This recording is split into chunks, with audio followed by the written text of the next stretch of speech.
வாணியம்பாடியில் கைதியின் செல்போனை பாதுகாப்பு பெட்டகத்திலிருந்து திருடி நாடகமாடிய நீதிமன்ற பெண் ஊழியர் போலீசாரால் கைது செய்யப்பட்டிருக்கிறார். செல்போனை திருடி மீண்டும் எடுத்த இடத்திலேயே வைத்த ஊழியர் அதிகாரிகளிடம் சிக்கியது எப்படி? நீதிமன்றத்தில் ஒப்படைக்கப்பட்ட கைதியின் செல்போனை திருடிய பெண் ஊழியர். ஆடைக்குள் மறைத்து வைத்து செல்போனை திருடிச் சென்ற பெண் ஊழியருக்கு உயரதிகாரிகள் புகட்டிய பாடம் என்ன? கடந்த மார்ச் 28ஆம் தேதி சோலாப்பூரிலிருந்து கன்னியாகுமரி செல்லும் விரைவு ரயிலில் போதை மாத்திரைகள் கடத்தி வருவதாக வடக்கு மண்டல ஐஜிக்கு ரகசிய தகவல் கிடைத்தது. அதன் பேரில் காட்பாடி ரயில் நிலையத்திற்கு வந்த விரைவு ரயிலில் தனிப்படை காவலர்கள் தீவிர சோதனை செய்து 100 mg அளவிலான 1230க்கும் மேற்பட்ட போதை மாத்திரைகளை பறிமுதல் செய்தனர். மேலும் கடத்தலில் ஈடுபட்ட 6 பேரை கைது செய்து வாணியம்பாடி நகர காவல் நிலையத்தில் ஒப்படைத்தனர்.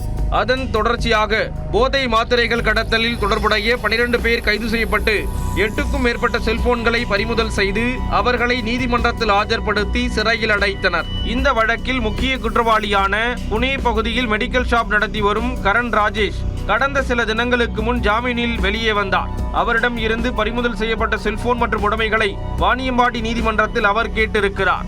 அதற்கு வாணியம்பாடி குற்றவியல் நீதிமன்ற நீதிபதி கரண் ராஜேஷின் செல்போன் மற்றும் உடைமைகளை அவரிடம் ஒப்படைக்க நீதிமன்ற பணியாளர்களுக்கு உத்தரவிட்டார்.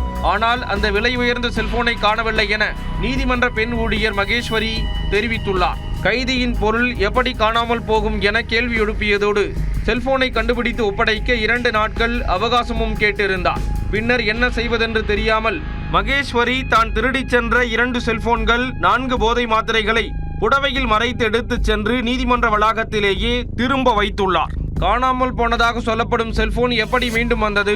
நீதிமன்ற ஊழியர்களில் யாரோ ஒருவர்தான் அதை செய்திருக்க கூடும் என சந்தேகித்திருக்கிறார்கள். அது தொடர்பாக நீதிமன்ற தலைமை எழுத்தர் ஏழுமலை சிசிடிவி கேமராக்களை ஆய்வு செய்த போது மகேஸ்வரி செல்போனை எடுத்து வந்து வைத்தது தெளிவாக பதிவாகி இருந்தது. இதனை அடுத்து கைதியின் விலை உயர்ந்த செல்போனை திருடிய மகேஸ்வரி மீது காவல் நிலையத்தில் புகார் அளிக்கப்பட்டு பின்னர் அவரை கைது செய்து சிறையில் அடைத்தனர்.